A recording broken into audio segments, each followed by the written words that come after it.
Hey, what's up, everybody, and welcome to the Passionate DJ Podcast, episode number 171, which is our annual New Year's holiday special.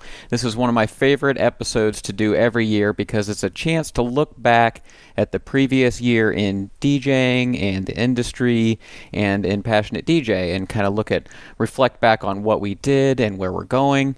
And so it's always nice to kind of look back so that we know how to look forward and just kind of see what we've been up to and remember all that. So I'm glad that you're here to join us, and I just want to get started today with a few little interesting bits of information about this year in Passionate DJ.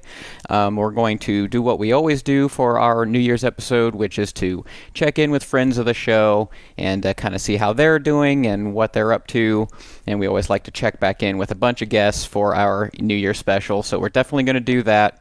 And then we'll play some clips from the previous year. And so I want to go ahead and just give a couple little interesting bits of information about this year in Passionate DJ. So we have the top 10 most downloaded episodes for this year. Top of the list was episode 108. That's choosing a new DJ controller. The fall 2017 edition. That one's kind of an anomaly because the reason that one's so high is because that's a very popular article on PassionateDJ.com, and it's embedded there at the top of that article. So it's not artificially inflated, but it's definitely higher than others on the list that are, kind of change over time. So the next on the list is episode 153. Now that was Golden Nuggets. That was the industry insight from DJs over 50. Then we move on to number 3, episode 130. That was the return of bad DJ gigs. You guys really liked that episode, and I was glad to hear it because that's definitely one of our favorite episodes to do. I would love to come back with a third bad DJ gigs episode. Then we have episode 135 where we talked about DJ etiquette. Then we have 131, which was one of our Pick 3 episodes.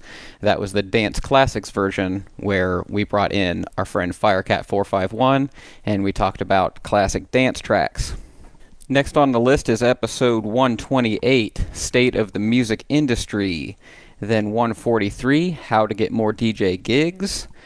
127, Mashing It Up with DJ Second Nature. A lot of you guys really like that episode. We'll come back to that one. Episode 152 was the do's and don'ts of mobile DJing, and the number 10 on the list was episode 132, Love of the House Party. Now we can also talk about the different countries. Passionate DJ podcast is consumed all over the world, so I always like to take a little look back and see what the geography looks like. Now, as you might predict, we're based in the U.S., and most of our listenership is in the U.S., about 55% is in the U.S., and then the next on the list is the UK, then Canada, Australia, Germany, Netherlands, New Zealand, Spain, Sweden, and then the rest falls under other countries. And the other category is about 13%. So about 56% United States, and then 13% is other. And of course, the rest of the percentage fits into those countries that I just named off for you. We covered a lot of different types of episodes this year, which was kind of exciting. I really was happy with the breadth of content.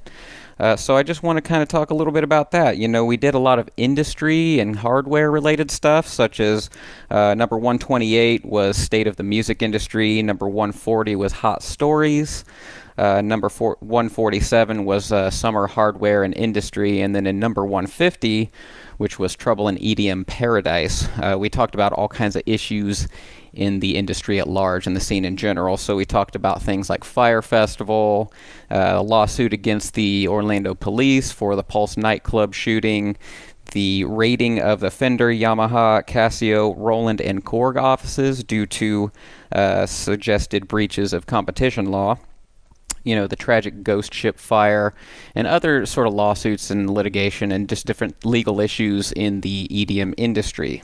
Then in 153, we talked about Golden Nuggets. That was the advice from DJs over 50. 155 was Wherefore Art Thou Tractor, where we talked about what was going on in the tractor space. Obviously, this was a big year for Native Instruments in the DJ world. And then number 162 was new software updates for DJs. We also covered a lot of informational and sort of how-to topics, such as sharing the booth. That was episode 129. In 135, we talked about DJ etiquette. 136 was making longtime fans.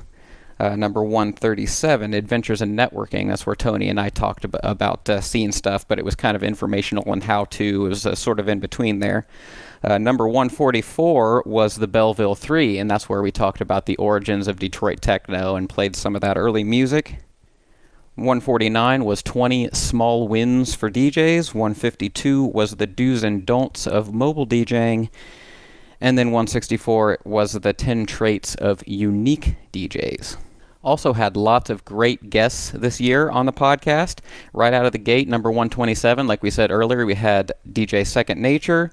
Then for 130 and 131, we introduced you to Firecat451, who is a DJ, producer, MC, and all-around nice guy.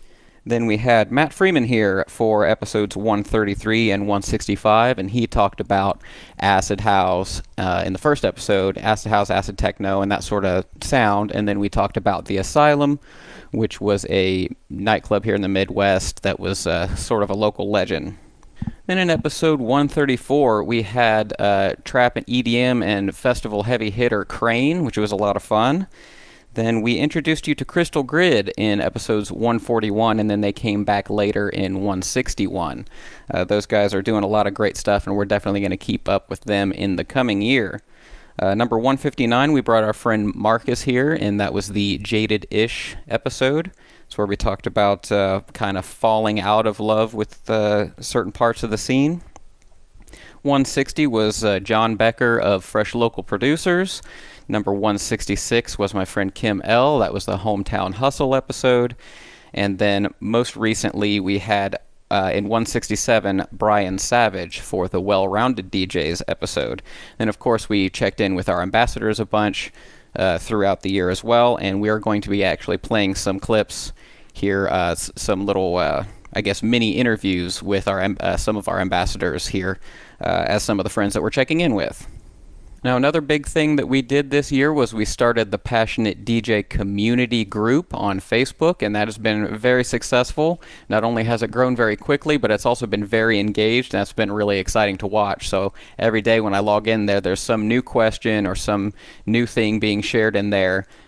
That's just really interesting to watch, and it's really fun to really feel that sense of community come together for Passionate DJ in a way that kind of previously didn't exist in the same way. You know, we still had people talking to us and contacting us through voicemail and email and Facebook, but we didn't really have this like conversation happening amongst you guys separately from us.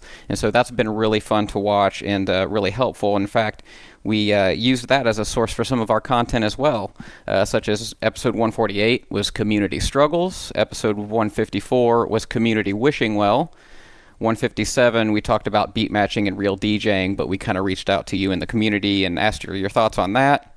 And then we had 158, which was Stream of Consciousness. And then, you know, we did a bunch of just for fun stuff. We had, of course, Bad DJ Gigs, Return of Bad DJ Gigs in 130.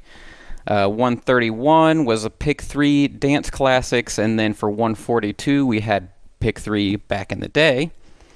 145 we did the 10 years ago episode for 2018. Now those are really cool, and this is something I'm excited about because it's about to be 2019, so I get to do another version of that. We did a 2017 or a 2007 one and a 2008 one, and so here pretty soon we get to look back at 2009 and see what was topping the charts, what was on Beatport, all that kind of fun stuff. Then for 151, we had a very scratchy 80s. That was a lot of fun. We did a spotlight on Paul Oakenfold for 156, and then 163 is a personal favorite of mine, and that was 8-bit upbringing, and that was where I introduced you to my dad. And we did a way different kind of quirky off-the-wall episode, which wasn't here at the booth, but was rather over at my pile of vintage consoles, video game consoles, and we talked about the Commodore 64 and the SID chip, and we just kind of nerded out and hung out, and that episode was really special to me because it gave me an excuse to bring my dad on and have him kind of share in this thing that I do. And so I think for our clips today, I would like to start with a clip from 8-Bit Upbringing. We basically touched base on everything I did to make these tapes, which it's like run patch cord, Y chord, back and forth, and it really got intricate in some cases. It's like I made let's see, the RCA to the Y chord to the phono jack of the other one to the Y chord to the TV to. Then you had to try to counteract all the noise you were adding to the system by doing that. Yep. Yep. So then you're like, do I use the Dolby noise filter or do I not use the Dolby noise filter? which fortunately the tape player had. Yeah. So, yeah, I mean, I was surprised. The quality of the recordings that I made on the tape still stand up, and it's like, I tried recording them on Audacity, but the sad thing is the little cassette thing that I tried to use absolutely made an awful humming noise, and it was awful. So it's like, those are the best recordings that there are of it on that tape. Okay, R-Type.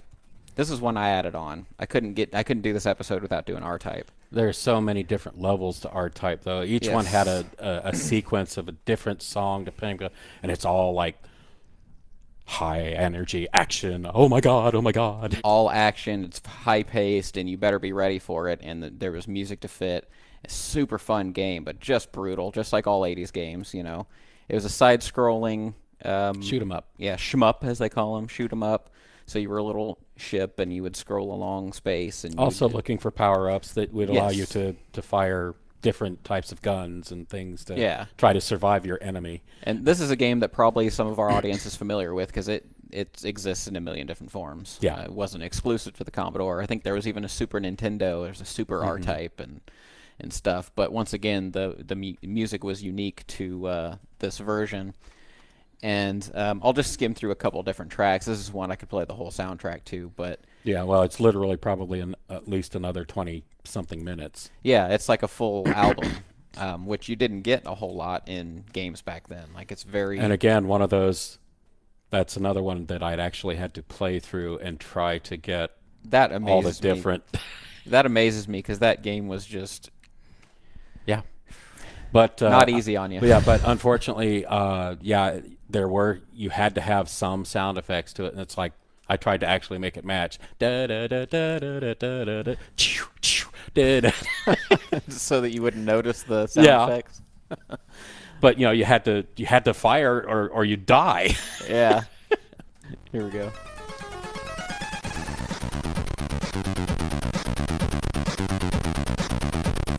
This was Chris Hulsbeck, another common name.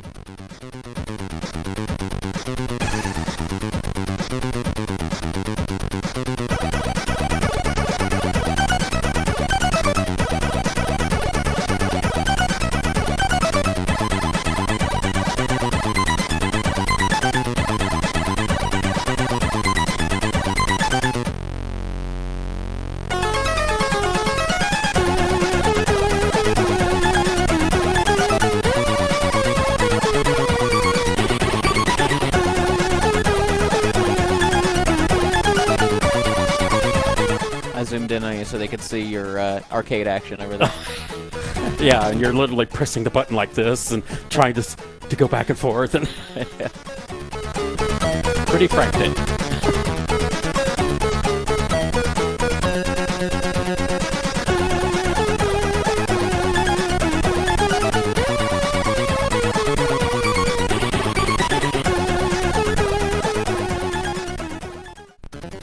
Here's the other boss. Yeah. And this is where I had to fire to keep to survive. Yeah, this is where I had to fire to survive the level so I could keep the music.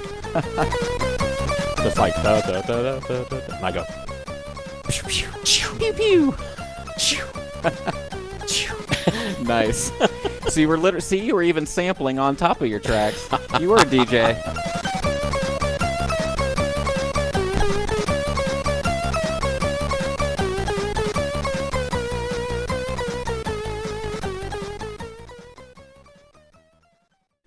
was a year for a lot of firsts and changes for the Passionate DJ. We started recording here in what I've been calling Passionate DJ Studios. We had previously been recording at my house, at Tripp's house, at Tony's house. We were all over the place. And it's a little more consistently in here now, and part of the reason for that is because this is sort of our YouTube studio, and we have moved on to doing video content. Now, it wasn't something that we officially announced we were doing because we weren't sure if we were ready to actually move from audio to video. There's a lot of caveats with that. But we decided to go ahead and just start doing it and see if we could keep up. And now we do all video episodes, so you should definitely check out our YouTube channel if you're not already doing that at youtube.com/passionatedj. Really enjoyed doing that. It's brought a visual element to it. It's kind of given us another channel to distribute the podcast, and it's been a lot of fun. So we're really enjoying doing that. We got our first sponsors this year. We did our first giveaway this year. Of course, we started the Passionate DJ community group there on Facebook, and then we started After Party, which is our bonus show, which is available to patrons at patreon.com/passionatedj.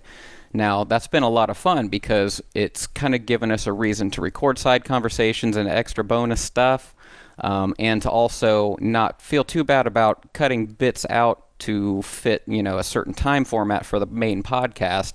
We still get to use that stuff that you guys would probably like and put it in another show. And so After Party's been a great outlet for that.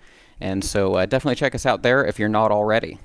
Okay, so we have several guests to check in with this year, as we always do on the New Year's episode. So I'm going to go ahead and start with a very longtime friend and guest on the show, Kilma. Now, Kilma's been around since basically the podcast has started. She's also a content creator in the DJ space, and so sometimes we trade notes or try to work together to kind of do this thing together. We're kind of a rising tide lifts all boats kind of situation, just like we preach about DJing and about the artist stuff. And so I wanted to do what we always do and check in with Kilma and see how she's doing and what she's up to. So here's the conversation.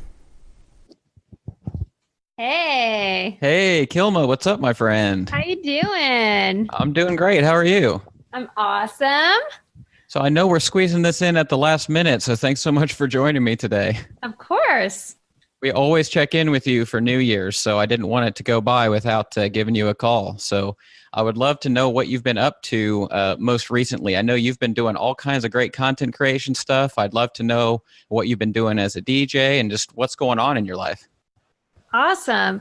Well, I have started a podcast for Cybergroove Artist Management. It's going to be featuring amazing music from people from the roster and people that are not on the roster. So that has been really fun because like a lot of my content, I have to build it months in advance. I hear that. Yeah. What about... Sorry, I didn't mean to cut you off. Are you still doing video interviews for DJ News TV as well? Yes. So last year we started up the DJ Spotlight, and I end this year doing 25 videos, 25 interviews with amazing producers, DJs, and label owners from the UK to the US and Canada, hoping to broaden that, of course. And then also I did 52 episodes of the Ask Kilma series where people would send in their questions and I would answer them. That's pretty, lots of recording, lots of editing, lots of prep. It's been pretty cool to be able to say, I did it every single week.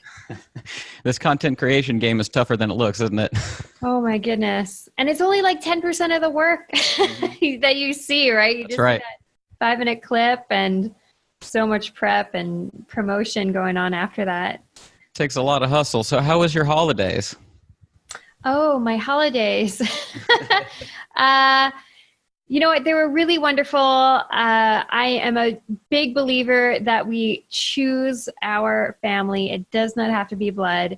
So we had an amazing group of people over on the 23rd for all the dinner and games and shindigs. We had lots of little ones running around entertaining us. And then on Christmas Eve, we actually did our present opening with the little guy. So that was a lot of fun. So that's great. So you've had this whole year of trying to do all this content creation and do the DJ thing and create these videos and all this stuff with your little one, Maddox. How has that gone for you now that you've got this whole year of doing all this hustle and also trying to be a mom? How do you manage? Oh, that is a great question because people keep telling me as they get older, it gets easier, but it has only gotten harder. So I would say the best way I've managed it has probably been lots of prep. I have tasks that I can do when I'm with him. I have tasks I can do when he's gone. I have tasks I can do when he's on the other side of the room. And then I book time to get these things accomplished. And I do it ahead of time, which I think is really important because there's so many different unexpected things that can happen in our life. If we wait last minute to do something, chances are something's going to go wrong. And Absolutely. we're not going to finish that project. So I have found that the farther in advance I can get my work prepped and ready to go, the more efficient I am with my time and the less stress I feel because everything's just good to go far enough in advance. That's great. I wonder if you could tell me, Kilma, what this is our New Year's episode, so we always kind of reflect back on the past year, both for Passionate DJ and just kind of in the industry in general and personally. And so I wonder if you've learned any lessons this year, or do you do the New Year's resolution thing? What have you learned from this year that you're going to take into 2019? This year has taught me the importance of mindfulness. I feel more confident and comfortable with myself now than ever before, which is so fantastic to just see that growth throughout the years. How I don't allow things to affect me like I would have years before. And I feel like mindfulness is really important. I think I'm learning to do that more because I have a tiny human and they're only, this age for so long. So Right. I feel like it's important to not only be mindful of the experience with our family and be present and, just maybe detach from social media a little bit more, but to be mindful about what's going on when I'm performing or when I'm recording a mix or when I find myself feeling really stuck. I feel like in the new year, I want to learn more about myself, about just being more in the moment. Actually, one of my friends knows this, and she bought me this really amazing meditation book to practice that I'm super stoked to do with like really easy activities to do daily. So that's going to be more of my self-help personal goals. And then more time on music. I spent a lot of time making music this year. Good. But I feel like I want to take a break from doing so many DJ gigs and just really focus on creating a library of music. Awesome. So I can have things more regularly coming out. I like that. That's pretty great. So you've had a pretty successful year as far as gigs go, you think? Mm-hmm. Yeah, I have. You're ready to do some creation. Ready for the creation. I've Awesome. done the longest DJ gigs of my life this year, so I'm ready. Ready for the break. That's cool. Well, I've been kind of asking everybody not only what their struggles are, but kind of what their strengths or what their superpowers are. What are you good at, Kilma? What have you learned about yourself either this year or, just over time that that this is my thing, this is what I'm good at, this is my superpower? I am really good at breaking down situations really quickly. So, okay. Some people get really stuck in drama. They get stuck in conflict. And I feel like that's my superpower. I can just be like, all right, this isn't the best time to deal with this. Let's put a pause on it. Let's take a break. Let's do something else and then come back to it with a clear head. And I feel like I've gotten really good at let going of the outcome and just refocusing on something important. And I still deal with whatever those situations are, but I don't dwell on them like I used to. And I feel like I think it's such an amazing skill to have, because I mean, we've all Just been brushing there. the dirt off the shoulder. Yeah. Keep it moving forward. Well, that's a really important skill to have, not only as a DJ or producer or, any kind of artist who's like putting their work out there, but also as a content creator and, just as a general social media user. It's actually really, it's getting more and more important to have kind of a thick skin for a lot of that stuff, and to be able to kind of do, like you said, and, when the drama or the tension or the stress starts happening, sometimes you just have to stop, take a step back, look at the top view, take a breather, handle business, and then come back to it. It's funny, one of the Passionate DJ ambassadors that I talked to earlier had a similar sentiment to what you're saying. So there's a bit of a theme going here.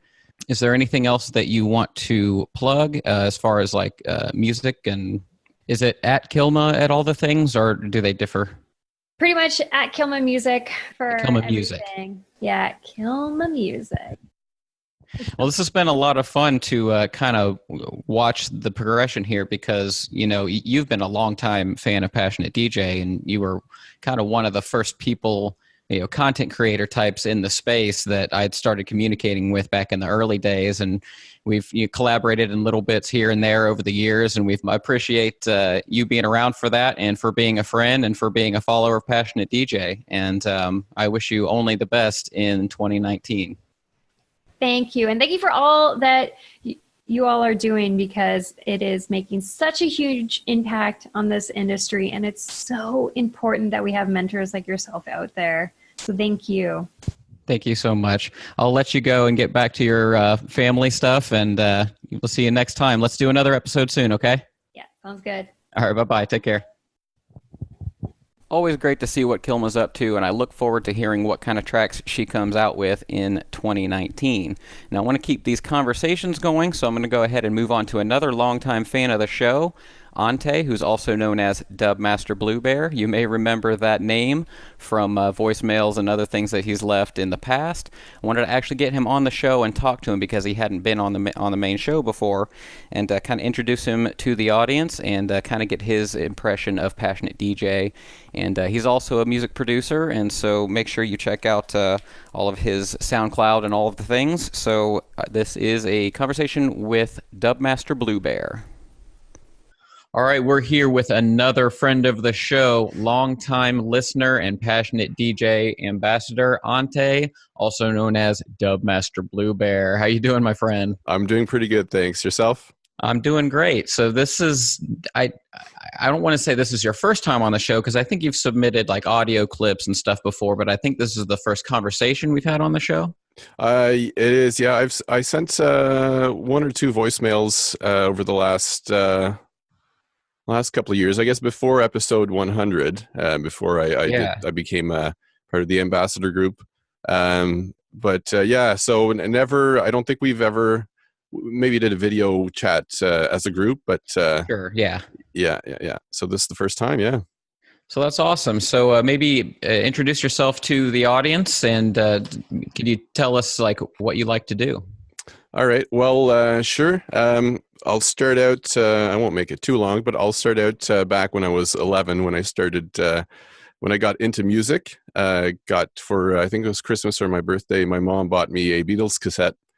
And then I started to learn the guitar, and I got into music, and got into electronic music, I guess in my, in my teens, when trance was kind of big. I remember a buddy of mine and me would drive around in his car listening to like ATB and, things like that. Just,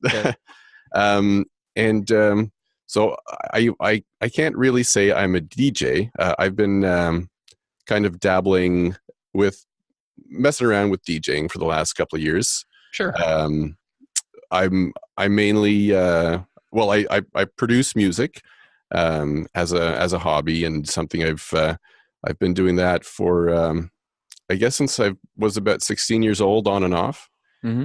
and a little bit more seriously for since my kids were born. So I guess the last 5 years I've been learning more and trying to get better at it.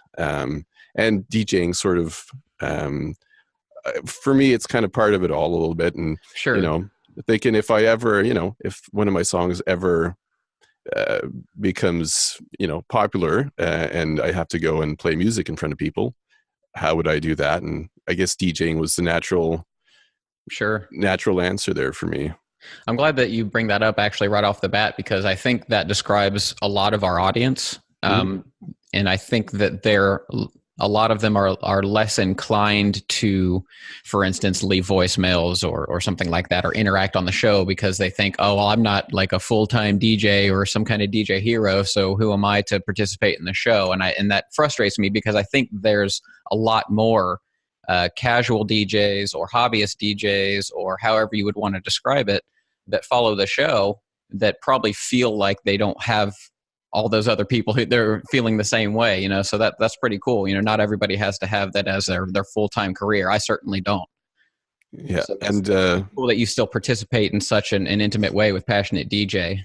yeah, well, I mean, it's yeah, well, I mean, part of that reason is it's a really good podcast. I mean, personally, I think Thank you. it's well done. It's very interesting, and I mean, you guys have also made it easy to interact with your audience as well. So, yeah, I would definitely fit the bill of somebody who is more a hobbyist DJ, and you know, I mean, I can beat match manually, and I've you know, learned the basics, and I like to play around with it, but I've never played in front of, you know, anybody other than my kids, basically. Okay. So I'm glad that you brought up the guitar. I saw your Marshall amp hiding there in the background. Do you still play? Oh, I do, yeah. Yeah, I not as much as I used to play. I mean, when I was 16, I was, you know, I wanted to be the next Jimi Hendrix, and I had my band in high school. But I got back into music when the kids were born. I was at home for a while, and I was like, you know, this will maybe be nice for them. So picked up the guitar again a bit, and got into it that way. Yeah. That's not too much unlike my own story with piano. You know, I played for 10 years as a kid, and right around 16, 17, I actually I stopped taking lessons and focused on other things, but I've taken that energy and that knowledge and all that stuff, all that musical knowledge with me, and used it in a lot of different areas, such as DJing and production and stuff like that. So Right. I've never felt like it was a waste, but at the same time, it's like when I look at my piano collecting dust, I'm like, like I should be doing it more, you know? Yeah, I understand that completely. Yeah.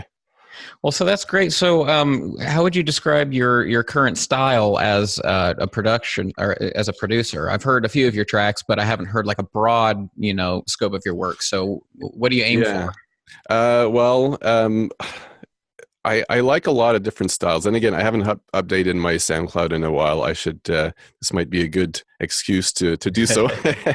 But again, like I mentioned earlier, I kind of like that. You know, late '90s, early 2000s trance. That was sort of what I began with, and but I'm producing, trying to do a bit of trap, a bit of slower stuff. I like more melodic, darker sounds. I'm not into really the, you know, big room kind of stuff. So are you leaning like a chill steppy kind of direction, or is it more the trappy hip hop feel? I really personally, I love trap. I like the beats. I can't say I'm a huge fan of the lyrics in rap right now, but musically though, I love it. I think it's a really I think I would concur with that. Yeah. I mean, don't get me wrong, some, you know, rap artists really have something interesting and intelligent to say, but that's just my opinion. I can't say that of everybody. Sure. But yeah, so I like, you know, a lot of 4 on the floor stuff, around 120 beats per minute kind of thing. Is usually how I start out a lot of my songs. And I do also like, you know, in the name Dub Master Blue Bear, I like dub, so kind of like a instrumental reggae. So I like to I try to put a lot of reggae elements in the stuff I do, or not all of it, but, you know, and I've got a few like electronic reggae songs that I kind of I'm working on as well. So I try to. It's a bit of a melting pot of a lot of things. So that's the dub master side. Where does the blue Yeah. come in? Well, as we chatted before on Messenger and all that, and as you know, I play Dungeons and Dragons, and I'm a bit nerdy in that way. And So do I. yeah. So one of the I think one of the characters I played in one of my first games was this sorcerer, and he was this, like, called him Blue Bear. I like bears. Okay. I like the color blue, and it sounded kind of a little magical there. So it's kind of kept that. I got to tell you, it's totally worked, because one of the reasons that I know that even before you became an ambassador, that I knew that you were following us and paying attention to us, was because I saw that name pop up on a comment or one of the voicemails or something, and that's the kind of name that doesn't really leave your head. It's once you hear Dubmaster Blue Bear, it's just there, which is perfect. So, yeah, I mean, some days I'm like, it sounds kind of a bit funny. I don't know if it's but I kind of stuck, and I like it. So yeah, I like it. So do you happen to remember how you found Passionate DJ? I know we kind of opened the dialogue after episode 100, which was our first live show. But when did you kind of come into the fold and start following us? So I found Passionate DJ. I was so around the time I got a Mixtrack Pro 3, the Newmark controller, and I was messing around with DJing a bit, and started listening to some podcasts. I had been listening to like the Above and Beyond, the Anjuna Beats podcaster for a while, and was looking for other stuff to listen to. And I was curious to see what other DJs were putting up as mixes, like for podcasts and all that. So I think I just really, I just typed in something stupid like DJ podcast, and I would, go through and see, DJ so-and-so podcast, what genre he was playing, and I'd download an episode. But I mean, DJ podcast, your podcast came up, and it was sort of, oh, my screen just locked here. Just a sec. No problem. I can still see you. So. All right, good. Sorry about that. It's all right. I'll move my mouse as I talk. So yeah, I saw the podcast and realized it was looking at the episode titles.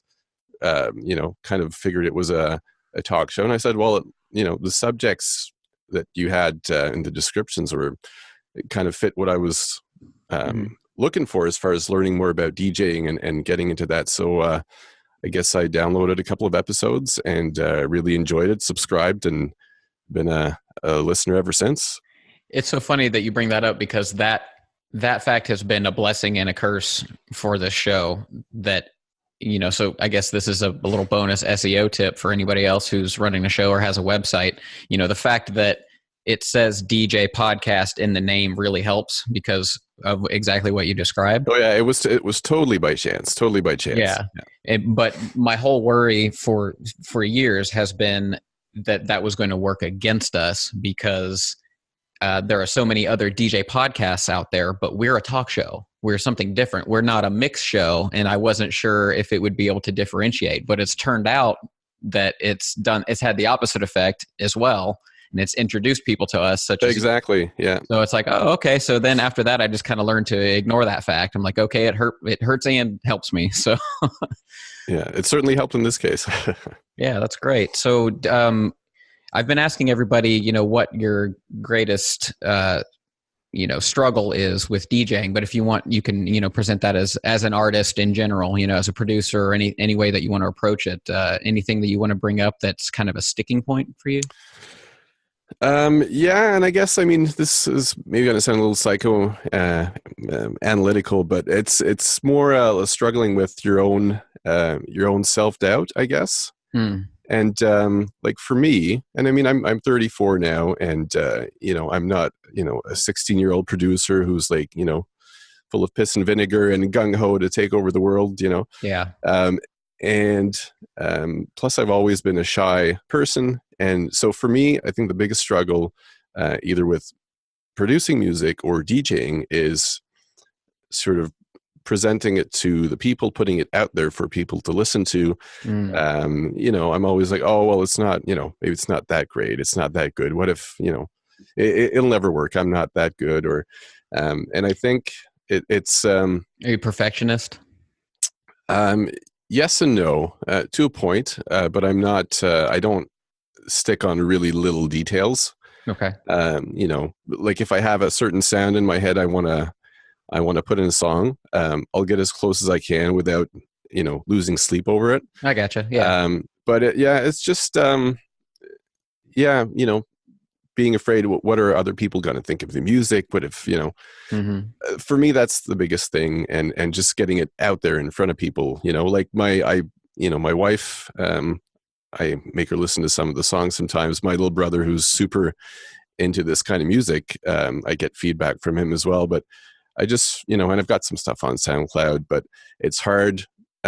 Plus, with kids, and there's that classic excuse of not having, a lot of time to promote yourself too. But I think that's just an excuse. It really boils down to just putting yourself out there and not being afraid of doing that, for sure. So how about the opposite question, Ante? Do you have like a particular strength or a trait that you think kind of works to your benefit? As far as I guess, yeah, as far as production and DJing goes, I think one of my strengths is, so when I get into something, I really like researching everything, learning as much as I can, and kind of trying to perfect my technique and all that. So and I think there's some people out there who will pardon me, maybe start DJing or producing and just put stuff together until it sounds okay, and they're like, yeah, I'm good, I'm a producer, I'm a DJ. Yeah. For me, I'm like, that's not enough. I want to dig deeper. When I got into production more seriously, I decided to get deeper into music theory, and with DJing, making sure I know how to beat match, but manually without the sync button, just to get and I think that's maybe one of my strengths. I like when I dive into something, I like to learn as much as I can, and Okay. Yeah. yeah, I think so. Yeah. Well, that's great. Well, if you don't mind sharing, where can the audience listen to some of your work, or if you want them to get in contact with you, if you want to share any social media info or whatever you want to plug? All right. Well, it's pretty easy. People won't find much right now. I mean, I'm all set up for Twitter and Facebook. Just Google Facebook Dubmaster Bluebear. I have a page. Doesn't have much on it, but there are links to my SoundCloud. Twitter, I think, is DM Bluebear, and on SoundCloud, look for Dubmaster Bluebear. There's a DJ Bluebear, but that's not me. That's a guy somewhere in the UK, I think. Some faker. Yeah. But yeah, people can look me up there. Again, this could be a good excuse for me to update some stuff. But on SoundCloud, there are some of the stuff, some of the songs I've produced. Okay, well, thank you so much for spending a few minutes with me today on the show and sharing a few thoughts with our audience. I really, I've been telling everybody, and I want to make sure that I express to you how much we appreciate your guys' feedback and your thoughts and your willingness to promote the show and everything that you guys do for us. I know that you like to downplay it, and the other guys do too, saying that we don't do anything or whatever, but it really is very valuable to us, and you guys are very humble about it, but we find it very useful, and we like hanging out with you guys in the chat, and we hope that continues. So thank you so much for everything that you do for us. We really appreciate it. My pleasure, David. It's been a blast so far, and yeah, it will keep on going from my side at least as well. Awesome. Well, thank you so much, and we'll be in touch soon, man. All right, no problem. Thanks a lot. All right, take care. Take care. Now, this next clip is a conversation between me and Greg Lane, also known as G Money. Now, he came on for episode 164, which was 10 Traits of Unique DJs. And we also talked about his music podcast and what he's got going on. And so without further ado, this is Greg Lane, also known as G Money. Welcome back, my friend. Greg Lane, back on the Passionate DJ podcast once again. How you doing, my friend? I'm good. How are you doing? I'm doing good. Right here. So last time you were on the show, I was wearing that shirt. Now we've traded places. Yeah, well, I feel like I should wear it. So you were just recently on the show, so the audience has had kind of an introduction, but if you don't mind to kind of give the quick elevator pitch about who you are and what you do and what you like to do as a DJ. Well, my name is Greg Lane. I go by the DJ name of G Money, and I run a couple podcasts, the Sound Underground podcast and This is Acid podcast. I kind of keep both of them within the same website, and hopefully one day it'll evolve into actually releasing some music. And so the Sound Underground podcast is like a mostly a guest rotation, correct? Whereas This is Acid is usually more of your creative outlet. Yeah, but I've actually lined up 3 new guests for the This is Acid over the next 3 months, and so because it's been getting to be a little bit too much sometimes to try to get all that. Like, it's being niche the way it is. It's just you can get so much, and you try to, I want to try to make it fresh every month, and I feel like I might start getting a little bit repetitive. So I'm starting to try to open it up a little bit more. Okay. Hear what more other people are doing, and it's I'm surprised how quickly people say yes. So is acid kind of your bread and butter, or do you explore other sounds as a DJ as well? Well, I've always been big with the progressive house stuff, like what you call progressive house, the late '90s, early 2000s, which I guess a lot of people would call tech house or techno now in a lot of ways. But I love to explore a lot within the even the breakbeat sounds, 4/4. Me and my production buddy Danny. We did the latest Sound Underground mix, and we did all like kind of down tempo, chill out, and like we wanted a few more places to go, but we didn't quite get to it. So it's always fun trying to do different things that would stay within just a certain sound all the time. Are those both monthly shows? Yeah, I release every 2 weeks, just about. Okay, one and then the other staggered. Yes. Okay, cool. So how has that worked out for you, like as far as scheduling guests to be on your show? Because I know from experience that doesn't always go as planned. I've scheduled like 6 recordings today, so I know how tough that can be to align everything. Do you have trouble with that, or do you have kind of enough lead time that's not a big deal? I like to give at least 2-3 months. So. Oh, wow. Okay. Like I asked you, I think 3 months in advance. I want to be able to do that, but like some guys like this guy that's going to be on here this month for This is Acid, I asked him like a week and a half ago, and I was like, we could do like January, February, whatever, because I was kind of like I was getting behind a little bit. And he says, I'll have it for you. And he sent it to me like 3 days ago. Oh, nice. And he just had a release on Afro Acid, so his Interflude. Wow. Interflude, and it's he's from Europe, so that'll be next week. Now, I think I probably asked this when you were last on, but do you happen to remember how you discovered Passionate DJ and became a part of this? Yeah, so I was still going to get a reason to still how to beat match, 10 reasons. Oh, yeah, 10 reasons why you should still know how to beat match by ear. Yeah, we did talk about that. Yeah, so you found us, like Dubmaster Blue Bear I just talked to a few minutes ago, found us through Google searching around and then kind of became a fan of the podcast through that. Yeah. Mm-hmm. And then you were also on episode 100, which was our first live show, and we kind of launched the ambassador program from there, and here you are, and you've been a very interactive and vocal and helpful part of the show, and we really appreciate all the interaction that you've given us through our little program that we've got going on. Yeah, it's been my privilege doing it. I enjoy it a lot. So, do you happen to have a favorite episode in the past year or overall? So right before we started this, I was kind of going through, and the first one was popped in my head is like I remember flying out to California. It was around June or so, and I like that pick 3 y'all did with Fahrenheit Firecat 451. Yeah. I like that one. Then I also like Trips pick 3, and then I'll just look right before you messaged me the link. Not show 99 about what am I saying? 5 mixes that a DJ should hear. I think I actually commented on that. Yeah. And then but also I really like the one you did with what was the one you just did with Brian Savage? I really enjoyed that one. Okay, yeah. So that's good to know. So the 5 mixes one, that's interesting to hear, because that was one of those, like, it took me a really long time to record it, kind of episodes, and I wasn't sure how well it was going to be received, and it felt like it kind of fell flat. So for you to say that is kind of validating.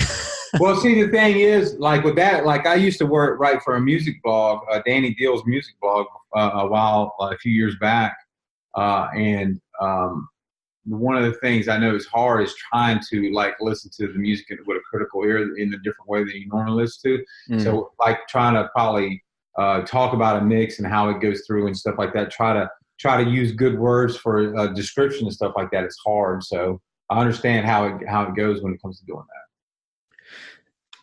that. Do you have a particular struggle with your DJing that you'd want to share with the audience? What's your kind of sticking point? As far as the active DJing or doing it?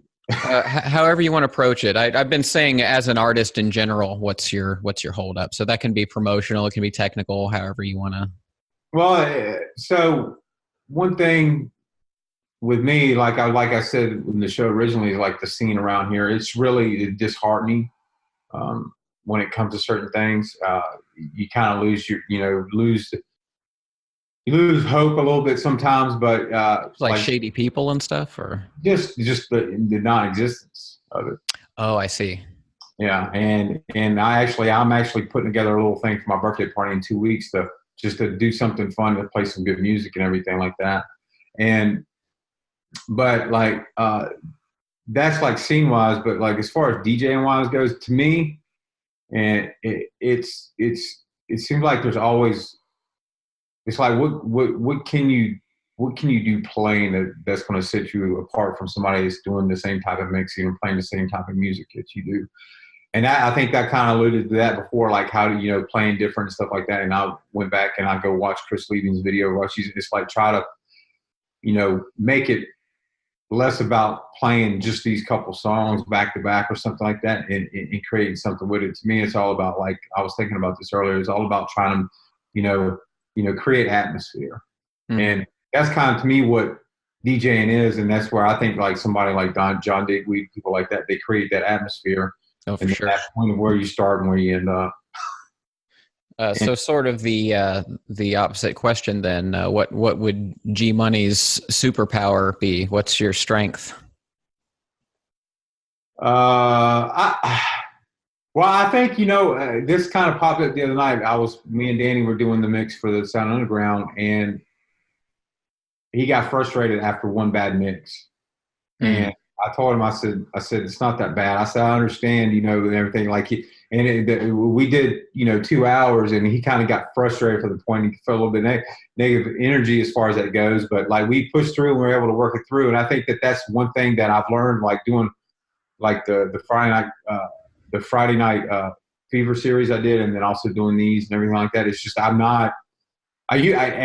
not worried about it more. When I go out and play local, I still get nervous. I don't get the shaky hands. I used to get used to shaking hands, but like now, I think I've got to a point where I feel calm and I'm confident in that I'm capable of doing what needs to be done. It's funny that with that gig nerves thing, like it's almost like being nervous about being nervous. Like once you get up there and it's like, okay, oops, I hit play on the wrong deck.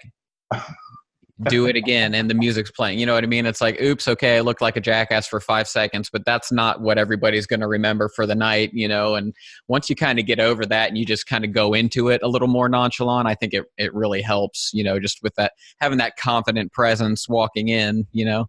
And that's like when we're recording the mix, and he was concerned about that. And he's like, people are going, I'm like, look, I said 99% has been, don't listen to the way we listen to it. They're not going to hear the error that you did, that you made. Most people, even a lot of DJs, might not even hear it. I said, but I said, so you just got to kind of push through it and work through it and stuff like that. And a lot of people will get frustrated and they get what I call tape fright and stuff like that. Yeah. Okay, Greg. Well, this has been great. I hate to rush you off so quickly. We're just getting the conversation started, but thank you for agreeing to come back so quickly after just being on the show. And, you're one of those people that's always immediately there, ready to jump on when we need some content or need some advice or some feedback. We appreciate your constant participation in this program. And I wonder if you could maybe share a couple URLs if people would like to check out your shows or anything else that you'd like to plug.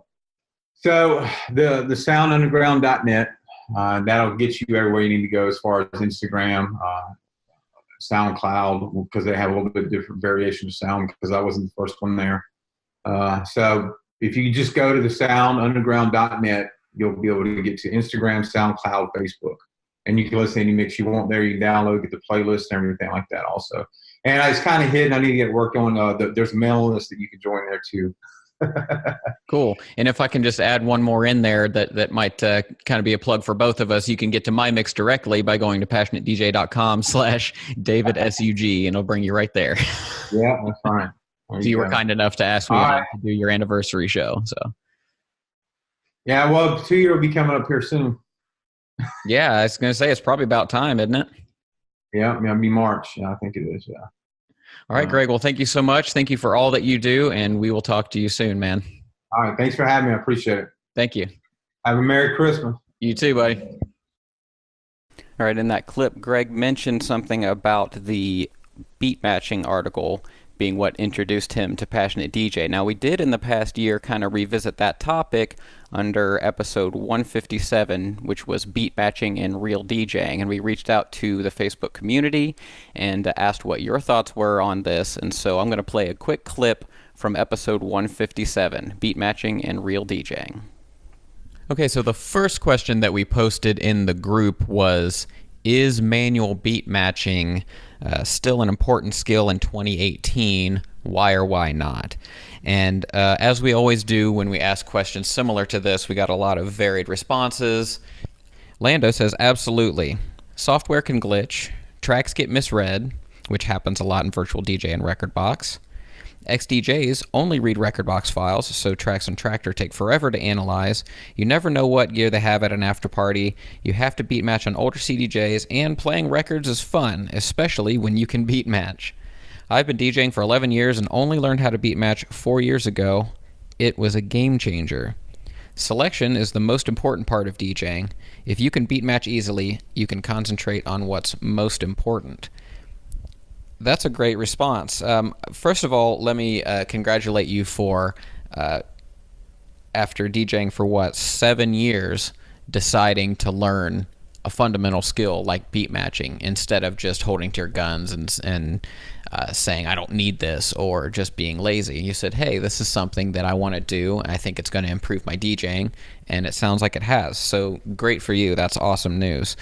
Yeah, software can glitch, tracks get misread, yada yada. You run into these kind of scenarios in a live environment all the time, and the more confident you are in your very basic skill set, the less likely you are to panic in front of people, which is also something to consider as a DJ.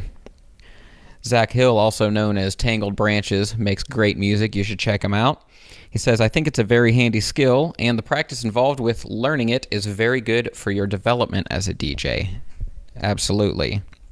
And then finally, Ronan says, I think that my annoyance with the sync button, I've used it and will use it again, is that people today getting into the craft don't get to feel the months of aggravation standing there in the bedroom trying to lock two records together, putting time and effort into a craft.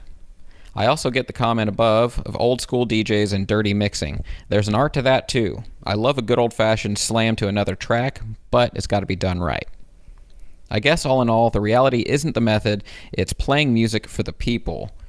And my raver/DJ self-elitist will know if you're good or not, with or without a sync button. Now, next up we have Tom Reed, who is a semi-local. He lives in Cincinnati, so he's about an hour from us, and he's pretty active in our scene as well, so we see him, you know, as we do our DJ stuff and go to events, and he's become very involved with Passionate DJ, and he's going to be coming on the show at the beginning of the year very soon, but we hadn't, once again, had a proper introduction to Tom on the main show. Now, if you are a patron, you've heard him on After Party and other things, but we wanted to get him on and talk a little bit about what he does and what he likes about Passionate DJ. So here's Tom Reed. All right, well, I'm here with Tom Reed. Tom, how are you doing, my friend? I'm doing great. Thanks for having me. So this is not your first time on the podcast. You've been on in voicemail form and you were on a bonus episode, but we've never had a proper conversation. And this one's only going to be a few minutes long, but we are bringing you back soon to talk about Fresh List and all that. So I would love to give the audience a quick intro to who Tom Reed is and what he does and what you're involved with. So, give us the basics. How long have you been DJing and what are you into? So I've been playing since 1999. May 19th, I remember the exact date, because that is when I bought some turntables for my friend Jason Brooks, Naughty Groove, which your listeners will know from Trip mentioning Yes. On quite a few podcasts. He's also Trip's mentor. So Jason taught me how to DJ 20 years ago. At the time, I started out playing drum and bass, but then quickly transitioned into trance in the 90s. And then early 2000s, I switched over to progressive house, and then I've made a few other changes over the years since then. I remember that you took a bit of a hiatus there in the middle, and then you came back to DJing later. Was there a stylistic change when you came back to DJing? Right. So in 2010, I had a child. So I decided to get out of the scene, focus on my son. And then when he got to 5 years old, I figured, he's old enough now, I can start going out again, doing things. Yeah. So I got back into DJing. When I left DJing, it was a totally different industry. It was 2010. So, we used Serato, CDJs, turntables were still very, very popular.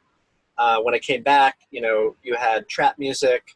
Dubstep was super popular. It came out in the States around 2007. So it wasn't too popular, but it wasn't like what it is now. But stylistically, I started searching for something that was kind of like house, but also like drum and bass. I really like the low-end aspect of drum and bass. And I think I found that. I like, baseline-driven music, which has become popular during my hiatus. Great. So that's kind of worked into what you like to play now, sort of a bass-heavy. Is it mostly four to the floor? It is. I play techno, tech house, and I usually throw in some breaks tracks. Okay, great. So this is our New Year's episode, and we always like to kind of reflect back on the past year and Passionate DJ in general. And I'm curious if you remember how you actually found us. I know you're semi-local. You're in an adjacent city to us, Cincinnati. But do you remember how you actually came across Passionate DJ? Yeah, geographically, we're 55 minutes away from each other. But I actually found out on Facebook on a post. It was in a community group. That kind of overlaps, because we are so close. And then, I started going up to Mike's Volume Deep Nights, and I ran into all you guys there and started sparking up conversations, and then checked out the podcast. And at that point, went back and listened to every episode. I want to say you were at episode like maybe 89 or something like that. So I had quite a few to go back and listen to.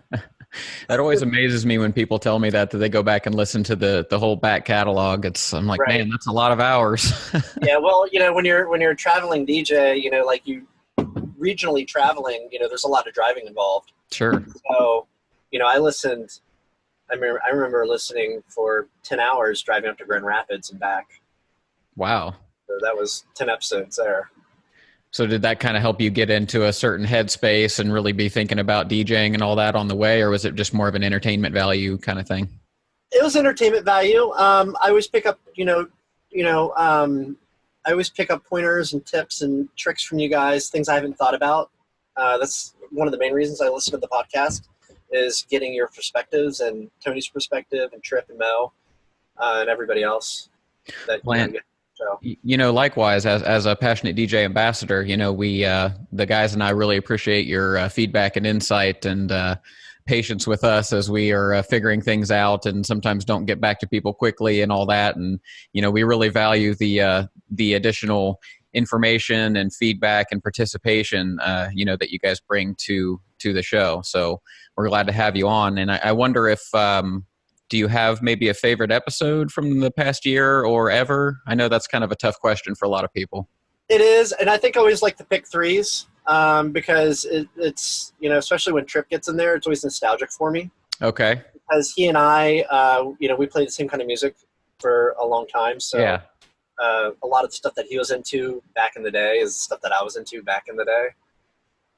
It's always interesting to hear what Tony has because, he predates me by, at least 10 years of DJing. So he just throws out, some sort of really old tracks or, whatever. I'm glad you mentioned the pick threes. Those are probably my favorites as well. But we've been having a struggle with figuring out how to properly put those on YouTube now that we do that. And the Content ID system likes to take those down. So Right. we're working on that immediately to figure out how to properly do that and still be enjoyable for you guys. So we'll be hopefully bringing those back soon. Pesky copywriting. Yeah. Do you have like a particular struggle that comes up in your DJing or in your career, whether it's promotionally or a technical? What's your biggest struggle as an artist? I would say my biggest struggle, and this is something I really work hard to try to work on, is getting followers, building my audience. When I left DJing before my hiatus in 2010, everything was done in person. And now a lot of things have transitioned to being online. Initially, that was my biggest struggle. I didn't realize any of that happened. We're still passing out paper flyers. Right. When it comes to promoting events, I still feel like you should pass out paper flyers, but a lot of people disagree with me. But finding followers, I would say, is my biggest struggle. And then maybe because we're in the Midwest, we're sort of isolated from a lot of the New York crowd and the Sure. crowd. So unless you're going out to a big festival, networking can be pretty difficult. Yeah. Yeah, I feel that for sure. So conversely, then, what would your strength be? I have a lot of motivation. I think that's my strength. So, I don't take no for an answer. I'm not afraid to do things like, I'll run up and talk to whoever needs to talk to and, not be nervous about it. That's interesting because I feel like I could give very similar answers to both of those questions, similar struggles and similar strength. It's I mentioned on a recent episode, I'm not sure if it was the last one or not, but it's almost like an obsession. Like I can't stop trying to do it, whether I'm doing it well or efficiently or whether something's resonating. It's like this unending, like, just keep grinding, just do it. I'm almost there, maybe to a fault sometimes, but I think that's a helpful, if not stressful trait to have. Yeah. So I have Trello boards and I've got Google Docs and I've got all kinds of Slack channels going on. So yeah, I'm definitely digitally, I'm, keeping notes, taking track of everything. And do you have trouble juggling all those plates? Because that's something that, especially this time of year for me, I is really on top of mind for me, is how do I do all of these things and do them well? I try to do Passionate DJ. I try to do my other business. I try to do promotion and, be a good family guy and, stepdad and husband. And I just feel like all the time it's like, woo, if I don't slow down, I'm going to do none of these well. Do you find that to be a struggle? Yes and no. So I think the key is coming up with a schedule and being realistic about a schedule and sticking to it. So if that, you have to do work stuff, that's probably going to be, I would imagine, 8 to 5 Eastern time, or since you're self-employed, it might be 24 hours a day, anytime. There could be somebody in Hawaii that needs an issue resolved or whatever. But just finding the time to be realistic. Like, if I can only work for an hour a day on music, then I'm going to schedule an hour a day to work on music. And that way I know every day at 8 to 9 p.m. I'm working on music. Yeah. And better than being like, oh, I need to work on this song. And, I guess I could just work on it next week. And then, next week comes around, you're like, well, I need to go to this party and I'm not going to do it. So, if you pick a schedule and stick to it, eventually you will accomplish what you need to get accomplished. It might just take a little longer, but. Words of wisdom from my friend Tom Reed, ones that I need to take to heart myself. Tom, thanks so much for coming on the show for the quick intro. We look forward to having you here after the holidays to do the proper full episode and bring some of the Fresh List crew and some of your friends with you and get to know you a little better. What can we plug for the audience real quick?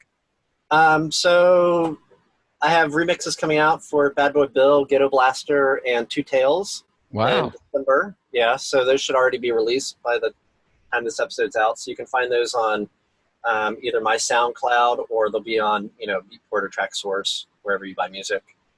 You can find me on Twitter, SoundCloud, Facebook, and Instagram. I go by DJ Tom Reed on all those channels. And like me, I need followers. Sounds great, Tom. Thank you so much for stopping by, and we will catch up with you very soon. Thank you. Have a good day. Care. Bye, guys. All right, the last person I want to check up with is DJ Brains, and he's also semi-local. It took him about 40 minutes or so to drive here, and Mo and I had met him for lunch, and we've interacted and stuff behind the scenes, but we had, once again, never brought him in studio to talk to him, and he was close enough and was available, and so he actually drove here to the studio, and we did an episode, and we also did the conversation, which I'm going to share with you now. So here's DJ Brains.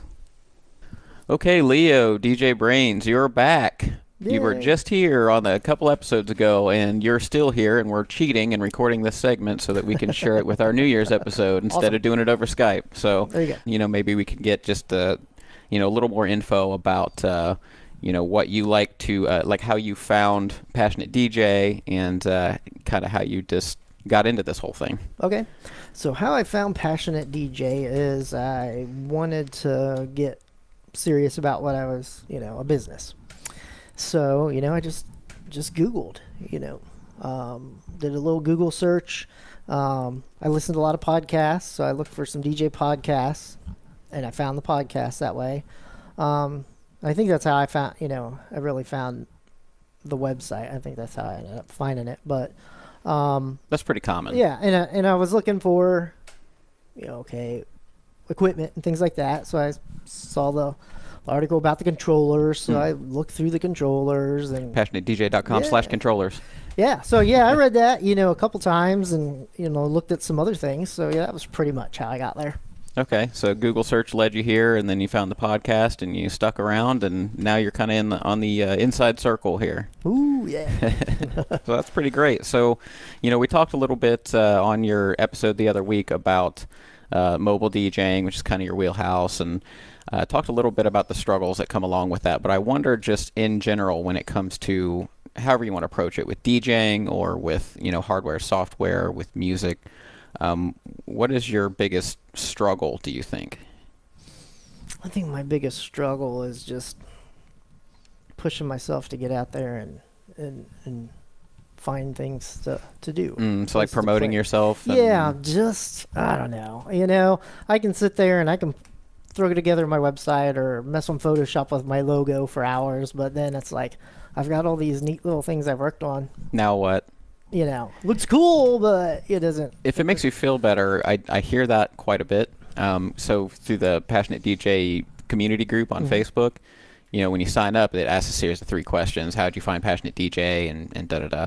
And we get similar responses when I ask what their biggest struggle is. A lot of it is promotion or finding gigs or getting myself out there or talking to people. There's a lot of that. I think a lot of DJ types might be, especially bedroom ones, more introverted too, Well, especially, you get into DJing because you like DJing, not because you like, promoting yourself, or you're not a marketing person necessarily, or, any of the other hats that it seems like we have to wear. Oh, yeah. Normally if there's a room full of people, I'll be back in the corner, off by myself, which is polar opposite of what you do. Right. And I know there's friends of ours that know I'm like that. I'm like, yeah. How does he do that? But I don't know. It's not the same. I think if Tony were here, he would relate to that, because he's the same way. He gets on stage, he does his thing, and then he gets down and he likes to hide. You know what I mean? And I think a lot of people are like that. It's like, here's stage time, and then now here's my time. Yeah, yeah. I totally get that, but that can be a hindrance to getting gigs and pursuing those things. So okay, so on the other side, then, what's your strength? What is Leo DJ Brains good at? I think I'm pretty adaptable. I've run into a lot of different little things that happen, maybe over the course of gig, or we got to change this, or definitely from switching up genres. That's not a problem. So off the top of your head, can you think of a time that you've had to maybe pivot in that way or adapt to a situation that was thrown at you, besides the scam that we talked about the other week? Well, we had this one where they wanted to do it was a wedding. They wanted to do it outside. The ceremony was going to be outside. It had been raining earlier in the day, and and then it stopped. Yep. I'm like, oh, so now the wedding's on. Okay. So I had run my speakers out the window and, had them sitting out. And then it starts raining. So, like, at the last minute, they're like, oh, it's raining. We want to do it inside. Uh-oh. I already had music playing outside, Oh, God. And they're like, we want to move inside. So I'm like, I pull everything back in the window, bring my speakers back in, put them up on the stands. And I can't imagine that was last minute, the pressure of that. Because then you're the DJ and you've stopped the music so that you can tear everything down or move it or whatever and restart the music. Like, no pressure, right? Nah. Hopefully this doesn't take longer than 5 minutes. Fortunately, I don't have the personality when that stuff happens. I'm just like, I just go into, mode, Gotta do it, move it, get it. Let's go. I'm kind of the same way, like when I tend to overthink things except for when something suddenly happens to me, and then it's just like I snap into this mode where like my emotions turn off, like everything. I'm just in this weird zone where it's like things need to happen, and then I'll process it when it's over. Yeah. And my wife comments on this sometimes, and she kind of relies on that for me because for whatever reason it's like we joke that's like if you're a Star Trek fan, it's like Data's emotion chip, right? Like you just turn it off, handle the business, and then come out of it like, whoa, okay. Oops, knocking my water over. So that's cool. That's a great strength to have as a DJ, especially as a mobile DJ, because there's so many random different scenarios like that you could run into and problems. And and you can't freak out. You show up and the power connection is halfway across the room. Nobody told me that. And that's why I take a 100-foot power cable. there you go. So preparedness might be another strength of yours. Yeah. Do you happen to have a favorite episode of the podcast in the last year or ever? Yeah, I've got a few. Okay. Hey, I prepared. Right? Yes, I marked them. No, I didn't really mark them. Let's see. I like that one, Second Nature. That was an excellent that one. episode. Okay. I like the ones where you get people like that and they really dig into, what makes them tick and all that. So you like the psychological kind of behind the just the different things they do, and so because I started following him on like Facebook and kind of like his posts, and I kind of get what he does because I've done little things like that, and I totally get it. So, but but actually, I think the biggest, reading your crowd was a big one. That was probably one of the first ones that was like, oh yeah, I knew what it was, but I didn't know. That one's probably reaching back a while, huh? 38. 30. Wow, 38. Man. But now the oldest one that I went back to, which has probably fundamentally affected me the most, was 31, which was Silent Gloves. Oh, Silent Gloves. Yeah, because I'll have to make sure Steve knows that you said that. Yeah. Because that whole genre of music with the synthwave and stuff, I've mentioned it before. It was like, that was one of those things that after I heard that episode, I went and checked his Power 85 out. And, I favorited that, and I started listening to that, and I was like, you know what? This is something that, why didn't I discover it before? Because it's like, this is totally my thing. So, everybody talks about, I play EDM and house and all. I was like, if I was going to be playing it, I mean, man, I'd be full on Europe, retro wave in it, So that, I think since I listened to that episode, has really changed my listening habits. As a matter of fact, I just got the Spotify's 2018 top plays. Yeah. It was like the first 50 songs were all synthwave songs. So that's awesome. That episode and his what he does totally fundamentally changed my listening habits. You know what's super cool about that too is that's a very classic radio DJ thing to happen, is for him to have that kind of format, and then I don't want to say he introduced a style of music to you, I don't know if that's true, but kind of introduced some music to you, some sounds and some artists maybe that you liked, and now you have that to enjoy and you follow it. And that's what radio DJs used to do. At least that was the art of the radio DJ, I think Silent Gloves would argue. So I think he would appreciate to hear that. Yeah, I'll make yeah, sure that he sees yeah. this. We've talked behind the scenes about getting him back on the show soon, so cool. we'll definitely let you know. But well, that's awesome. Do you want to go ahead and plug your Facebook page or anything else before we get back to the show? Yeah, facebook.com/DJBrains. I got everything listed there. You can find anything you need to know about me. Awesome, Leo. Well, thanks for stopping by, my friend. You're welcome. Leo's a super nice guy, and he also mentioned that episode with DJ Second Nature, and that proved to be a really popular episode, so I definitely want to go and revisit that, especially because it was way back at the beginning of the year, and just kind of remind you what that episode was all about. So here is a clip featuring Brett Belcastro, also known as DJ Second Nature. So you mentioned throughout the course of this interview that you've had challenges with depression and anxiety. I also have challenges with depression and anxiety, and I find that music and changing my mindset and also my fitness, my diet, those types of things have helped me become a better human. Yep. How important is music and all those other changes that you made to your life help you overcome some of those challenges? For some reason, I've gravitated to listening to Deadmau5 a ton for the past 2 to 3 years, the same songs every day. And I would go for a jog and music would get me out of my head. And that's the only place that I could start to heal myself, and music combined with physical activity, essentially dancing, because I was a huge dancer when I was in high school, and movement, just movement, music and movement. You got to do both, or even sound for meditation. Because I would start out just by listening to, for almost 2 years, I listened to almost no music and just Deepak Chopra. That's all I'd listen to. Deepak Chopra meditations, reprogramming myself.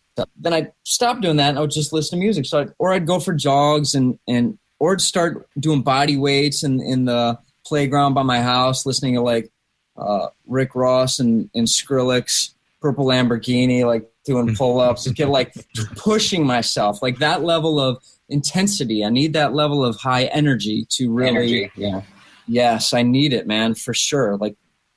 Music is so important, so important. And I need to refresh it. I'll get stuck on the same song, same playlist, and I love it, and it'll keep me going, but then I'll lose momentum with it. And if I don't have it, I'll start to kind of lose my way. If I'm not listening or consuming new or creating, it's that, again, don't stop. I've never really thought of that way until you asked me the question, but it's really true. You just don't stop moving. And when it comes to getting out of your head, and the biggest cure for me, for my depression and anxiety, has been deep breathing, and this Wim Hof practice has really been the key.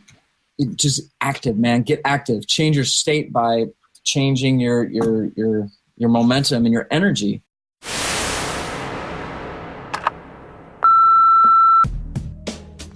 Happy New Year from Fresh Local Producers. Thanks for supporting FLP and the Passionate DJ podcast. Here's looking forward to a great 2019. Yo, this is Firecat451. You're listening to the Passionate DJ podcast. I want to thank everybody for listening. I've had a great time, and I hope you had a great year. Just want to give shouts out to all the listeners and to all the guys at the Passionate DJ podcast. We love you. Big up. See you in 2019. Hey, what's up, Passionate DJ fam? This is Cody from Crystal Grid. Jared and I just wanted to wish you all a happy holiday season and wish you the best of luck in accomplishing your goals in 2019. Much love from the Crystal Grid team. Hey, what's up? DJ Brian Savage in Fort Myers, Florida. Good friend of the Passionate DJ podcast. And I just want to say to all you young buck DJs, all you old school DJs, everything you've been talking about doing in 2018, why don't you start doing in 2019? Stop talking about it and start being about it. And one of the only ways it's going to happen is if you start asking people if you can do it. So whether it's a gig, a job, anything else, someone to just learn from, a mentor. Ask. It's the only way you're going to get it. So go out and do it in 2019, and good luck to all you DJs. Bass.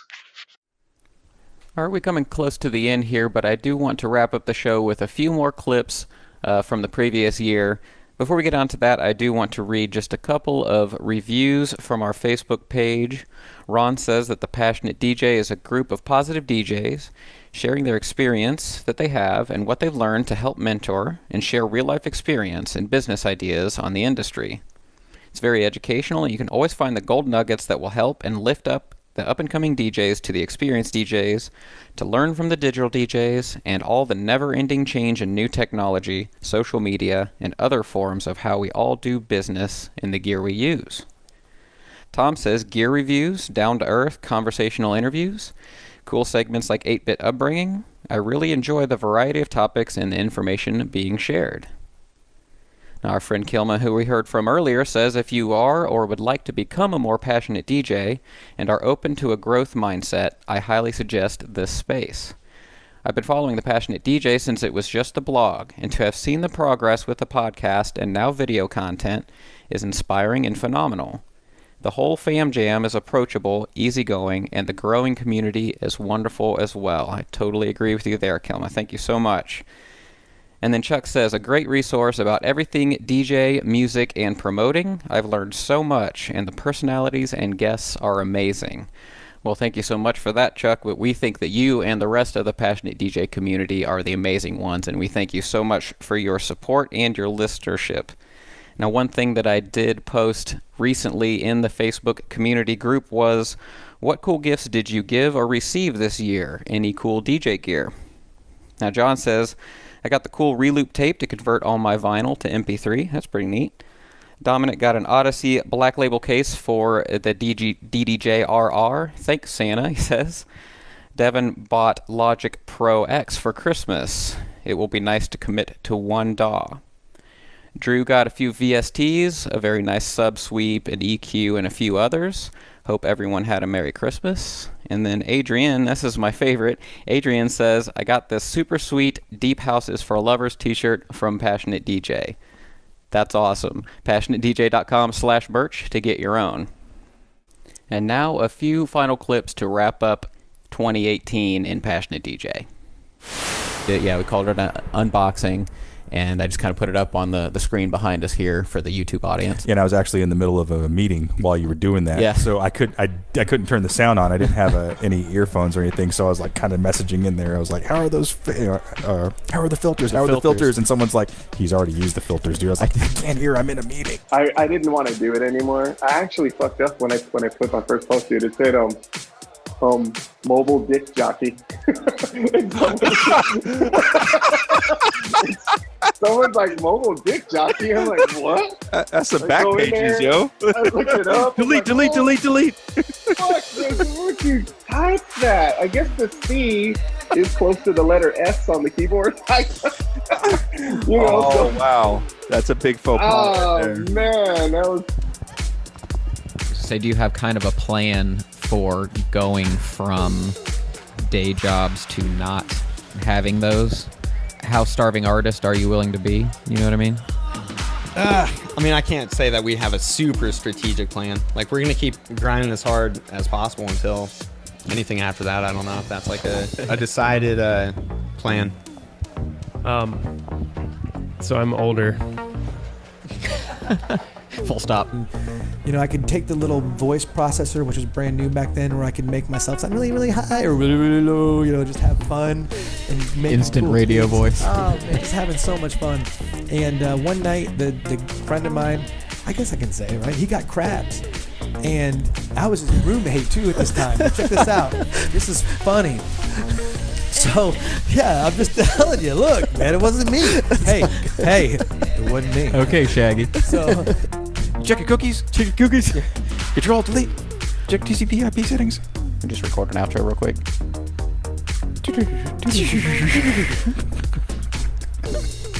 Okay, I hope you enjoyed those clips, and that is going to bring this episode and this entire year of recording the Passionate DJ podcast to a close. Now, we will be off for the month of January, just the podcast publishing schedule. We use that time to get a little bit caught up, but we'll still be posting to our YouTube channel, so make sure you check that out. Once again, youtube.com/passionatedj. Also, Passionate DJ community group on Facebook you can get to easily by going to passionatedj.com/community. Don't forget about our bonus show called After Party, where you can get all of our bonus clips and information and tips and side conversations and all that great stuff. You can get to that by becoming a patron at patreon.com/passionatedj.